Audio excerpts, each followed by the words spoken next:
Bonsoir et bienvenue pour notre troisième semaine live, qui conclut la troisième semaine de ce MOOC consacré à l'analyse financière. Alors, vous avez été très nombreux à regarder ces lives, vous avez surtout été très nombreux à les regarder en différé, puisque vous savez que vous pouvez les récupérer sur la plateforme, puisque les deux premières vidéos ont été visionnées 18 000 fois. Merci.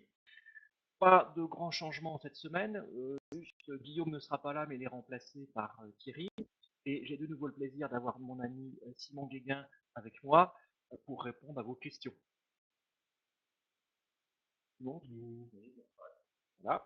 Et puis il y a la technique Yannick, et puis et on a aussi Arthur à la technique. Alors avant de commencer, je voudrais juste m'excuser auprès de quelques-uns d'entre vous à qui on m'a fait envoyer un email hier soir erroné. Je pense que Yannick a considéré que, vu les bons résultats des quiz enregistrés, il fallait un peu stresser un certain nombre d'entre vous. Ceux qui ont reçu un mail en leur disant vous n'avez pas encore fait le quiz 1 et le quiz 2 et qui l'ont effectivement fait, ne vous inquiétez pas, c'est une erreur de technique.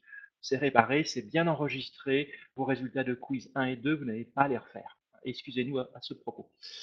Euh, le live va se passer comme les fois précédentes, 40-45 minutes.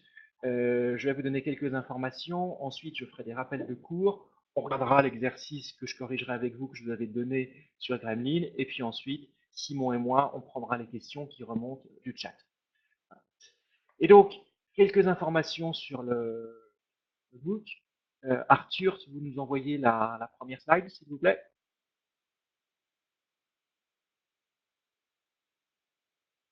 Voilà, vous êtes 9500 inscrits, 52% de professionnels, 28% d'étudiants, 90% d'entre vous viennent de France, du Maghreb et d'Afrique francophone. En termes de participation, il y a une petite déperdition puisqu'il n'y a que 8500 actifs sur la plateforme, mais de vous à moi, c'est un superbe taux de participation. Arthur, la slide a disparu, si elle pouvait réapparaître.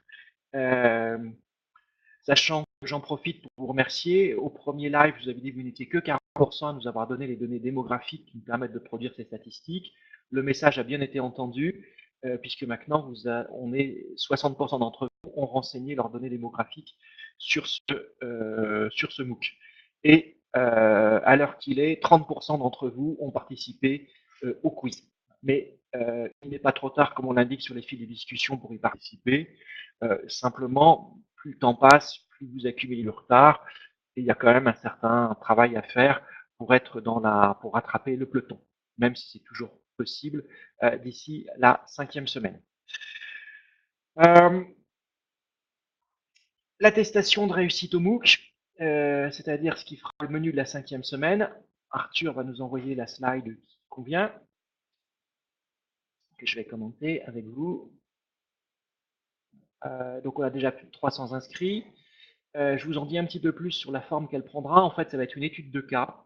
Je vous ai trouvé une société qui existe, une société réelle, qui s'appelle Medica, qui est l'un des leaders français des maisons de retraite.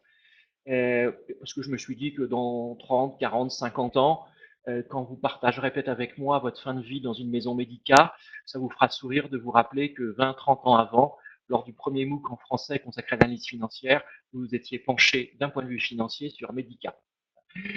Ce cas sera traité en fait en deux parties, pour ceux qui suivront la 5e semaine facultative.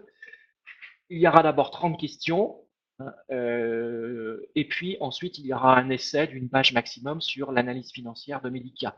Les 30 questions seront soit des questions fermées, c'est-à-dire comme dans un QCM, vous avez une question et 3-4 réponses possibles, vous en choisissez une ou deux qui vous paraissent vraies, ou ouverte, on vous aura demandé de calculer par exemple la rentabilité économique sur l'année 2012, et là il faudra que vous mettiez un chiffre. Le mode de correction pour la partie question, ça sera automatique, ça c'est des machines qui font ça de nos jours, merci.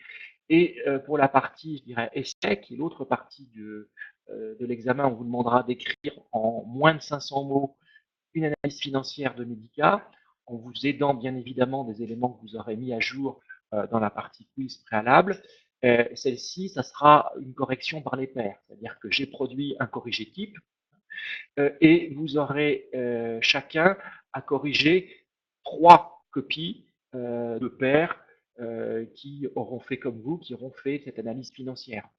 Donc ça permet deux choses. La première, c'est qu'en corrigeant, on apprend des choses. Surtout que la correction, vous la ferez en comparant par rapport au corrigé type que j'aurais produit. Et la deuxième, c'est que vous m'aidez d'éviter, j'imagine pas la tête que feraient ma femme et mes enfants, et ceux de Simon et mes autres amis, si le soir en rentrant, on disait oh, chérie, c'est pas 30 copies que j'ai à corriger, c'est pas 50 copies, mais grâce au MOOC, j'en ai 2000 à corriger. Et vous comprenez qu'il y a des limites physiques. Bon, grâce à la technique par derrière, nous, on peut sélectionner ensuite pour aller voir les évaluations qui ont été mises à telle et telle copie, si ça nous paraît anormalement dispersé, et à ce moment-là, on pourra regarder plus en détail. Mais ça nous permet de faire face au nombre que vous êtes. Je vous rappelle que pour avoir le certificat, il faut avoir 12 sur 20, que les 4 quiz comptent pour 50% de la note totale, chaque quiz comptant donc pour 12,5%. Et puis l'analyse financière de Medica comptant, elle, pour les 50% restants. Donc quelqu'un qui aurait eu à peu près 15 au quiz, aux 4 quiz en moyenne, ça veut dire que pour réussir à avoir le certificat de ce MOOC d'analyse financière, il faut qu'il ait une note minimum de 9. 9 plus 15 divisé par 2, ça nous fait 12, 24, donc 12. Voilà. De toute façon, il y a un fil spécialisé sur ce MOOC, sur la 5e semaine, et donc n'hésitez pas à poser vos questions sur des points que je n'ai pas traités ou qui n'étaient pas assez clairs, et puis l'équipe y répondra comme d'habitude. On sait que dans 3 pays dans 3 pays, on a des problèmes pour ceux qui veulent s'inscrire de paiement, qui sont la Côte d'Ivoire, le Cameroun et Haïti, c'est les 3 pays identifiés sur lesquels PayPal ne fonctionne pas, mais on a trouvé une solution sur base de virement, et vous allez aller sur le fil de la 5e semaine pour ceux en Côte d'Ivoire, au Cameroun et en Haïti qui sont intéressés, et vous aurez les coordonnées d'Arthur, qui est à la technique avec nous depuis le début, qui suit ce MOOC et qui vous expliquera comment faire si vous souhaitez y participer et contourner le problème de PayPal pour ceux qui n'ont pas accès dans les 3 pays que je mentionnais. Le certificat de First Finance Institute que j'ai conçu avec eux, qui est non seulement l'analyse financière, qui en est une petite partie, qui fait à peu près le tiers, mais qui couvre l'ensemble du domaine de la finance d'entreprise, d'où le terme de CFF, Corporate Finance Foundations. On a déjà 150 inscrits, et First Finance a accepté de faire une offre promotionnelle jusqu'au 15 janvier 2014, que vous avez là sous les yeux, avec des codes promotion qui vous permettent de bénéficier de réductions substantielles par rapport aux tarifs ordinaires. Ça nécessite à un moment donné de passer un examen physique dans une salle physique, pas uniquement derrière l'ordinateur. Pour ça, First Finance a un accord avec le leader mondial de ce domaine qui est Pearson VUE, où dans plus de 180 pays, vous avez des milliers de centres d'examen, et donc il y en a sûrement un proche de chez vous. Pareil, le fil de discussion de la 5e semaine est fait pour ça, si vous avez besoin de plus d'informations. Et donc j'en viens maintenant au cœur du sujet, qui est un rappel de cours sur la 3e semaine. On rappelle que notre plan type d'analyse financière, c'est qu'une entreprise n'est viable que si elle est capable de dégager dans la durée des marges, que ces marges, pour pouvoir être dégagées, nécessitent de faire des investissements, qui était la 2e semaine, et la 3e semaine, on a regardé comment ces investissements étaient financés. Arthur, vous nous envoyez la slide de la 5e page. Donc, je vais faire un petit focus sur 2 points. Ça arrive, vous inquiétez pas, hein, c'est les charmes du direct. Rassurez-vous, elle est écrite, Arthur n'est pas en train de l'écrire, elle arrive en technique, là, la slide 5, oui.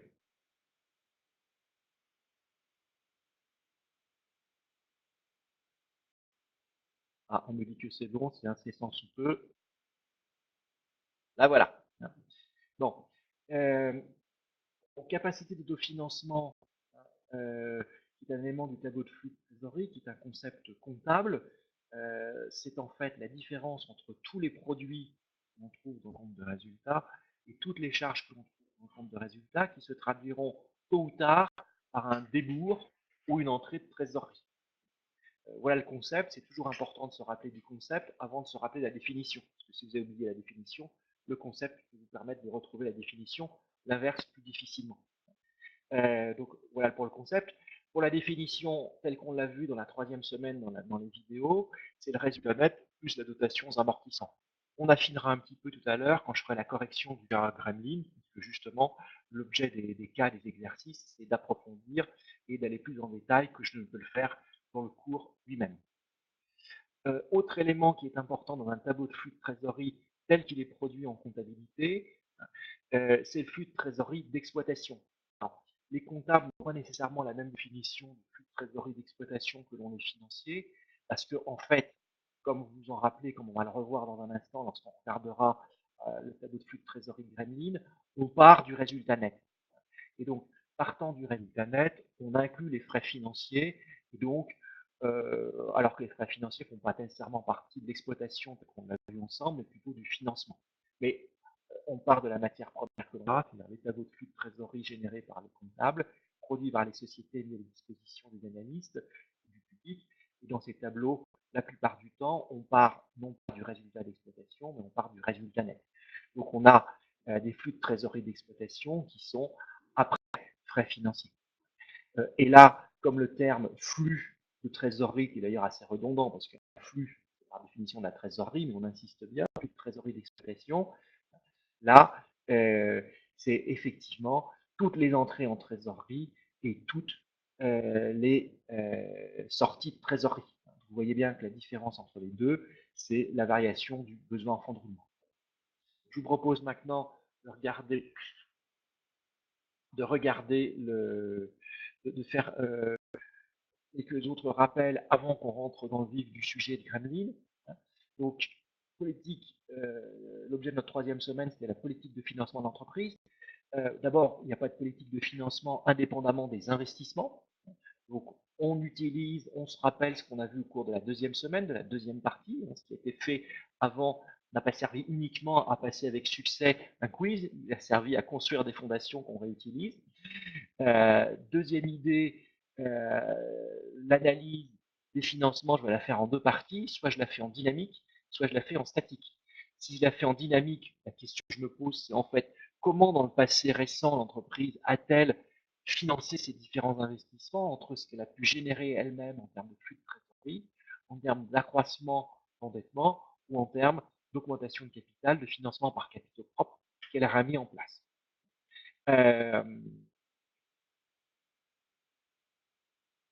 Et puis on le regardera en statique, ça c'est l'objet du point suivant.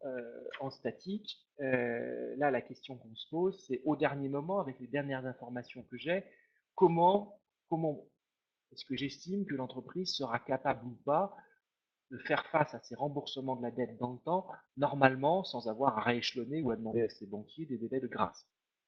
Et donc, c'est de mesurer la capacité de remboursement de l'entreprise.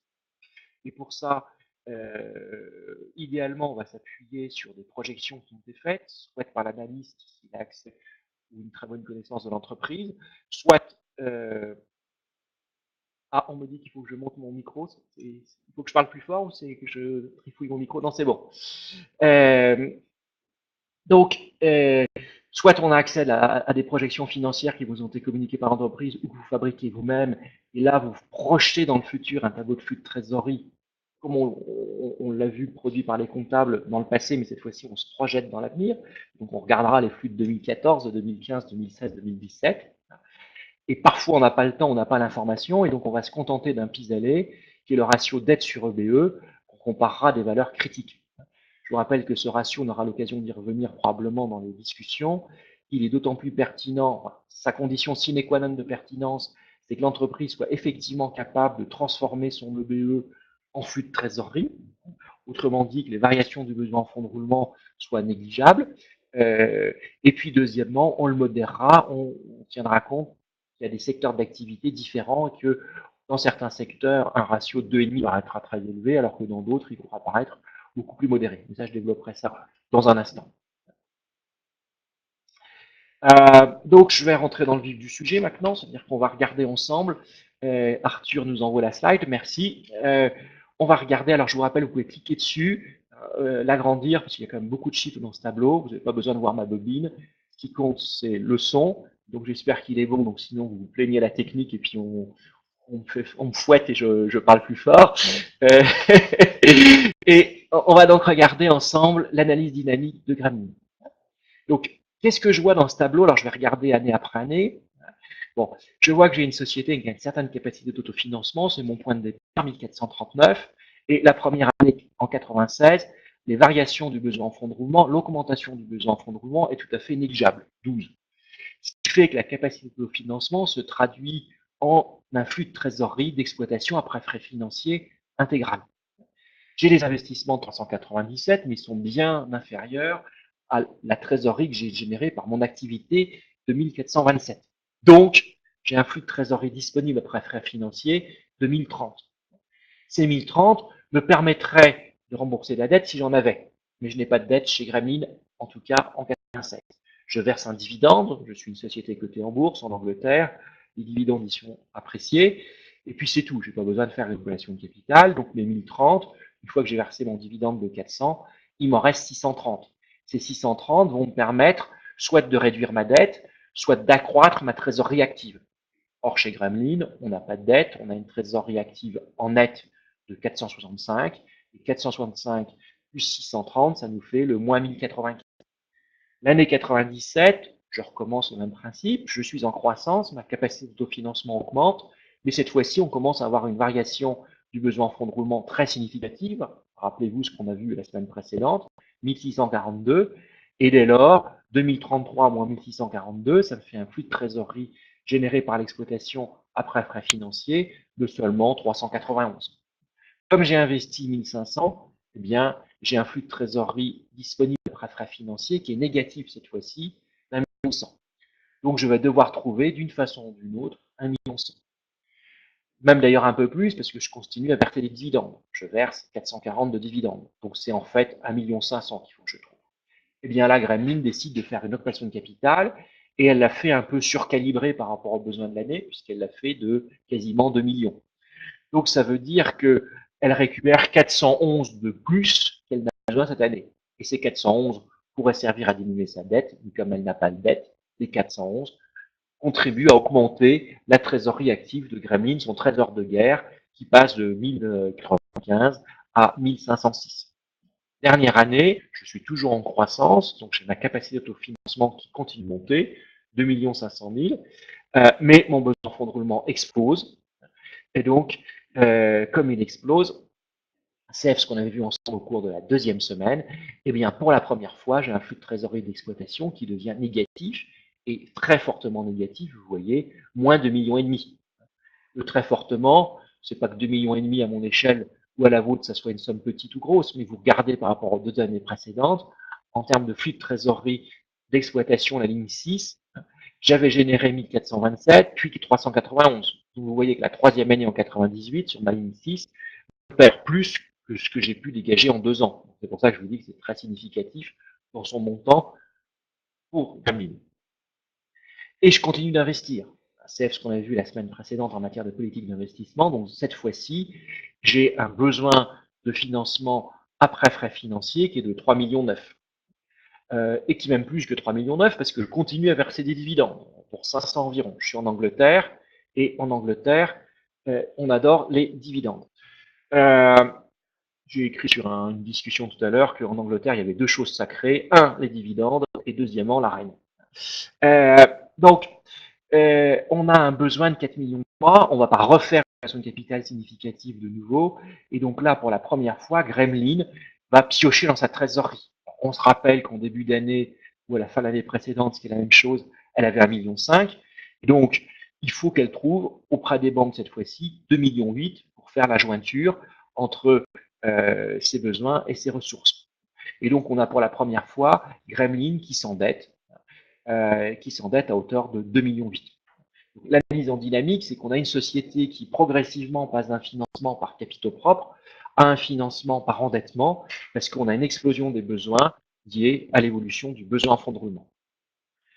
Une fois qu'on a dit ça, on peut regarder ensemble l'analyse en statique, et le graphique apparaît grâce à Arthur. On a fait le calcul ici, et on a été reprendre pour 96, 97 et 98, l'endettement bancaire et financier net dans le bilan de Gremlin que vous aviez dans l'énoncé. On est allé calculer l'excédent brut d'exploitation parce qu'il n'apparaît pas en première lecture dans la comptabilité par fonction adoptée par la société Gremlin. Donc, on récupère le résultat d'exploitation dans le compte des résultats. La dotation aux amortissements, elle est dans le tableau de flux de trésorerie. Et j'ai calculé l'excédent brut d'exploitation ici. Et puis après, je fais tourner ma calculette ou Excel et on ressort avec les ratios dette sur EBE, moins 0,52. Rappelez-vous, on n'a pas de dette, on a des dettes négatives. On a un moins. Moins 0,54 la deuxième année, pareil, on avait encore une situation d'endettement négatif. Et puis la troisième année, j'ai 0,82. Et là, on s'arrête et on se calme. Parce qu'on va voir la différence entre les mathématiques et la finance. Ces calculs sont des calculs justes. Mais en finance, la pertinence du ratio dette sur EBE dépend, comme on l'a vu ensemble dans les vidéos de la troisième semaine, et je vous l'ai rappelé tout à l'heure, à la capacité ou non de l'entreprise à transformer son excédent brut d'exploitation en un flux de trésorerie, c'est-à-dire en cash. Parce que vous ne remboursez pas vos dettes avec autre chose que du cash. Et c'est pas parce que sur le papier, c'est marqué 3 413 de BE que vous pouvez rembourser quoi que ce soit si cette EBE ne se transforme pas en cash. Or, on a vu ensemble qu'on a des variations du besoin en fonds de roulement qui, chez Gremlin, sont très importantes, puisque la dernière année, je regarde à la slide d'avant, c'était 5 millions. Vous voyez que mon excédent brut d'exploitation, moins la variation du BFR, ça me donne le flux de trésorerie, eh bien, 3, 4, moins 5, ça ne fait pas un chiffre positif. Donc cette année-là, comme on l'a vu dans l'analyse en dynamique, Gremlin ne génère pas de flux de trésorerie, mais on consomme. Donc vous êtes, dans le cas Gremlin, face à un cas un petit peu particulier, mais qui se produit avec une fréquence qui n'est quand même pas celle de l'exception, dans lequel, comme les variations du BFR ne sont pas négligeables, le ratio dette sur EBE est juste mathématiquement, financièrement, il n'a strictement aucun intérêt. Mais bien parce que vous l'avez calculé une fois, vous vous rendez compte du sujet. De façon plus pertinente qu'un simple discours que vous écoutez à un moment donné. Voilà, sur l'analyse financière de Gremlin, enfin sur l'analyse financière de Gremlin, sur les aspects de financement.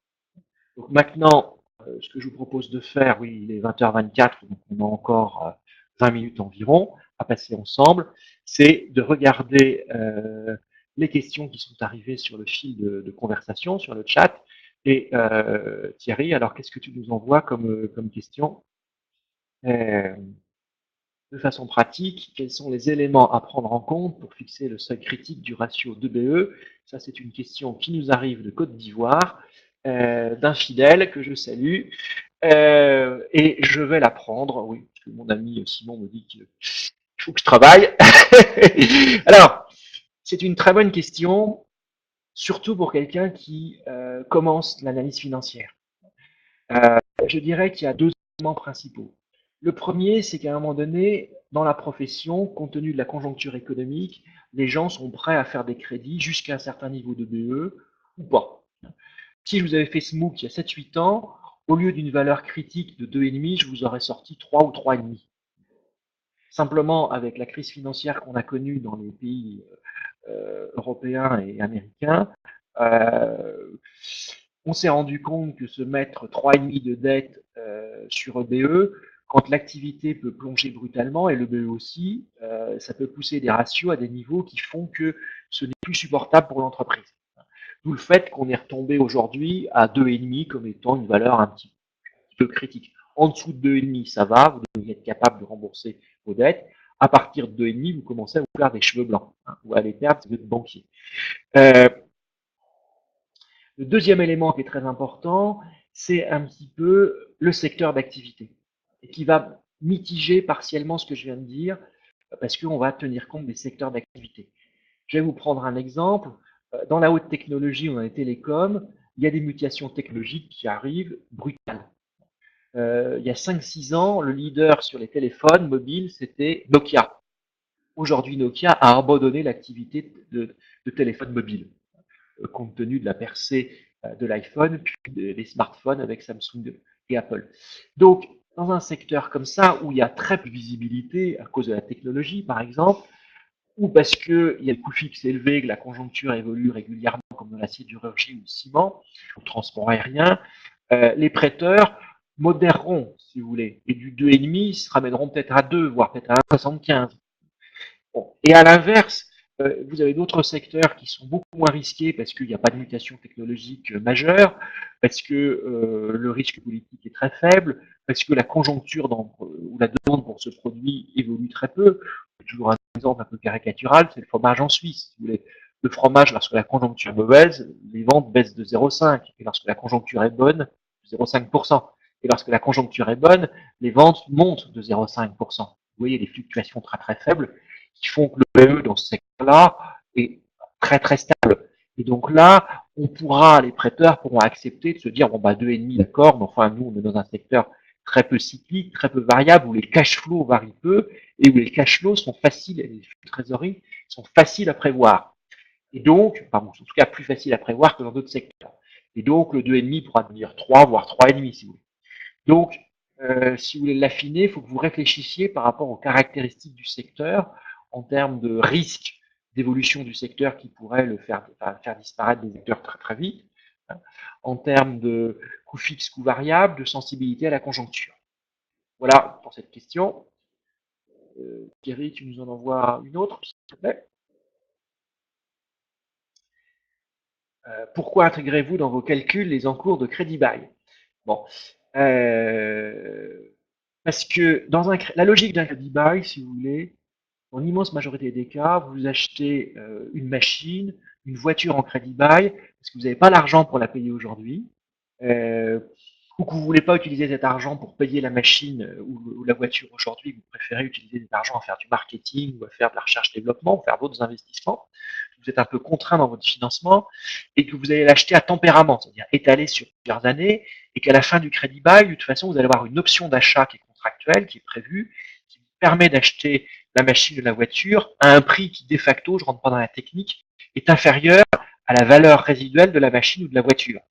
Donc, vous allez finir par acquérir et vous rentrez dans une logique de crédit bail parce que vous voulez, in fine, acquérir le bien. Sinon, vous faites une location simple. Et donc, on va au-delà de la lecture juridique en comptabilité et on se dit, ma foi, je veux acquérir un bien et en fait, je vais, à travers les loyers de crédit bail, payer une partie du prix. Parce que le prix d'achat final dans mon option d'achat, il sera inférieur à la valeur. Donc, ça montre bien que dans les loyers intermédiaires, j'ai déjà commencé à payer le bien. Et donc, ces loyers, c'est une fraction d'achat du bien.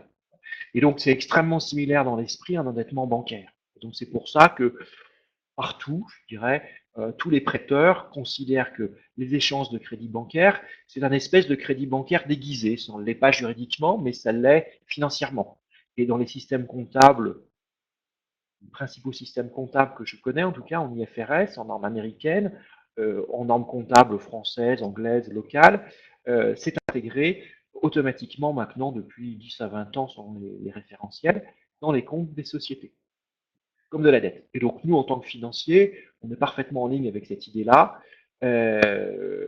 c'est celle qu'on applique et qui est, alors là, des fois, il y a parfois dans la profession des financiers des désaccords entre les uns et les autres au niveau des pratiques. Alors là, tout le monde est unanime sur ce sujet-là. Donc on ne vous tirera pas dessus, on ne vous fera pas des remarques si vous le faites, au contraire. Thierry, tu as encore des munitions pour nous, puisqu'il n'est que 20h30.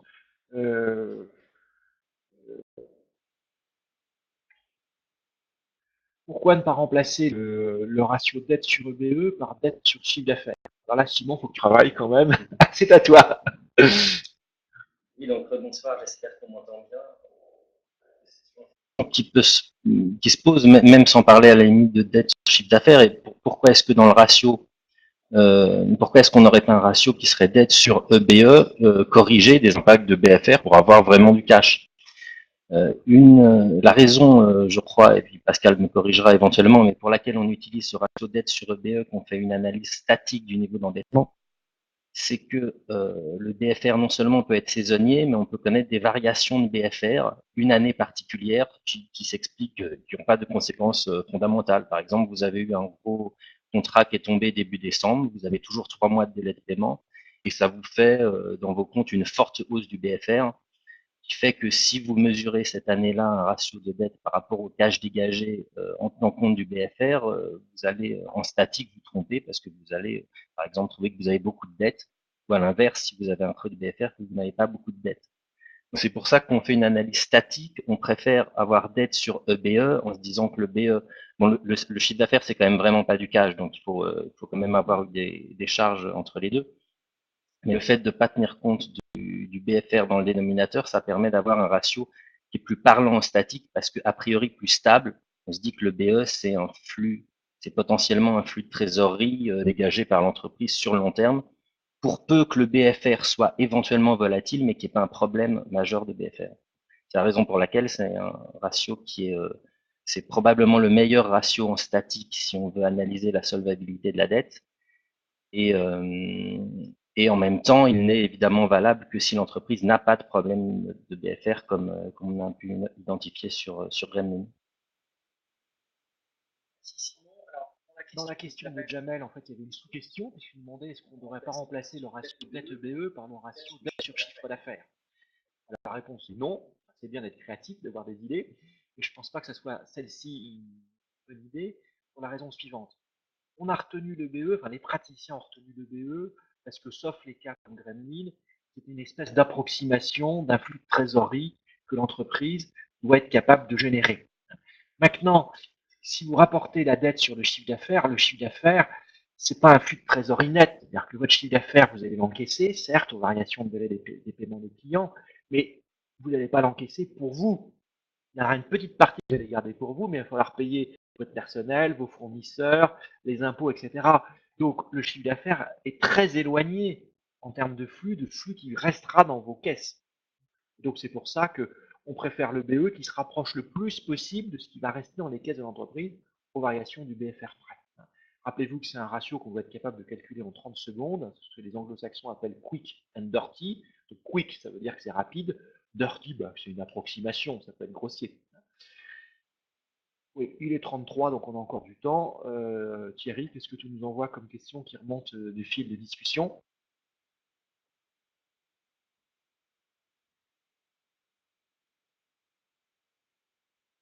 Alors, que peut-on dire de la situation de Gremlin en termes de stabilité financière?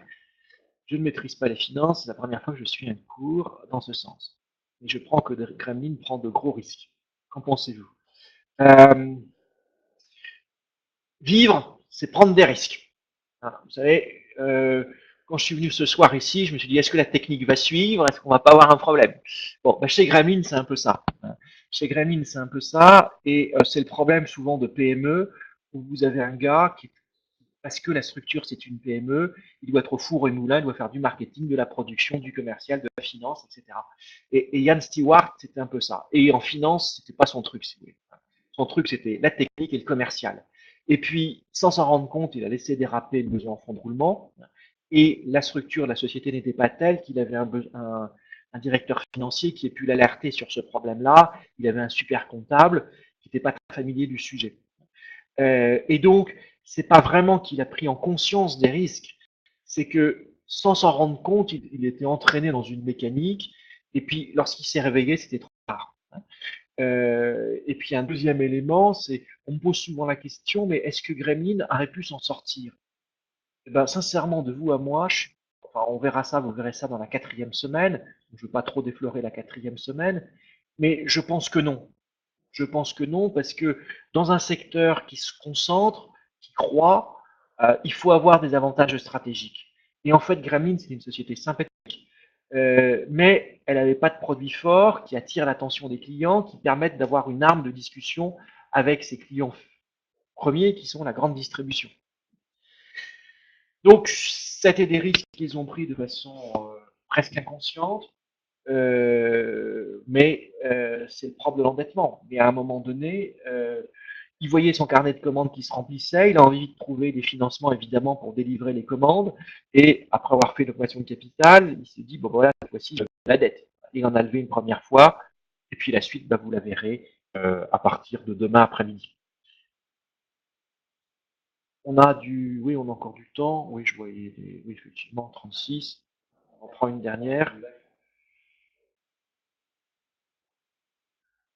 La dette et le rapport dette sur fonds propres est aussi un choix stratégique et même patrimonial. Qu'en pensez-vous? Simon, tu veux la prendre? Pas la question la plus facile en finance. Un certain nombre de prix Nobel a gagné probablement sur la question de la structure du patrimoine dette versus fonds propres. Il y a des théorèmes en finance qui nous disent qu'en termes de valeur, c'est équivalent. Après, ce qui est intéressant dans la question, je pense, c'est l'évocation du fait que ça peut être un choix patrimonial. C'est vrai que il y a certaines sociétés qui peuvent se retrouver dans des situations comparables, de devoir investir, par exemple, d'avoir des investissements lourds à faire parce que un marché s'est ouvert en Asie et qu'il faut être présent.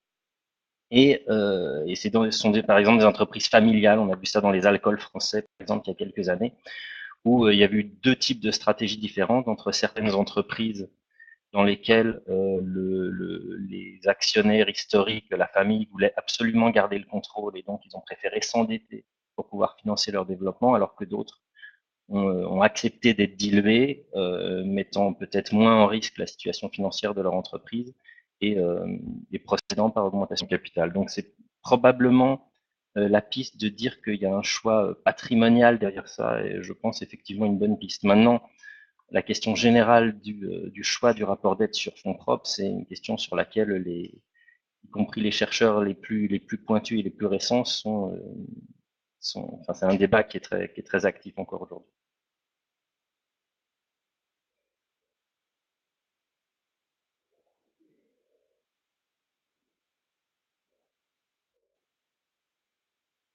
Lorsque le sujet, c'est de savoir la capacité de l'entreprise à rembourser ses dettes ou pas, en approche rapide avec le ratio dette sur EBE, c'est plus pertinent d'utiliser dette sur EBE que dette sur fonds propres. Pourquoi?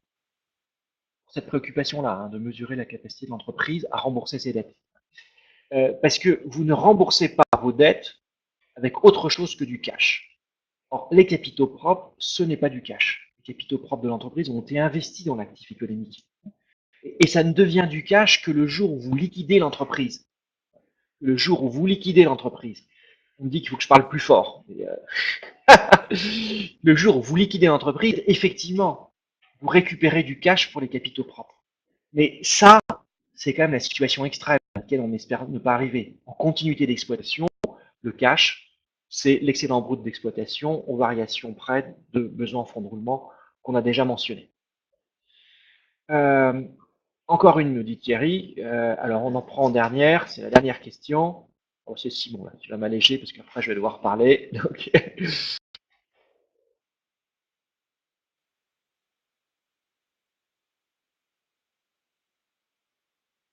Amené à se poser effectivement quand vous avez un titre comme ça, ce qu'on appelle un titre hybride, donc quelque chose un peu intermédiaire entre la dette et les capitaux propres. Est-ce que c'est plutôt de la dette ou est-ce que c'est plutôt des capitaux propres? En fait, il y a une technique pour répondre à ce genre de questions, c'est de se poser la question des différences, des grandes différences entre dette et capitaux propres.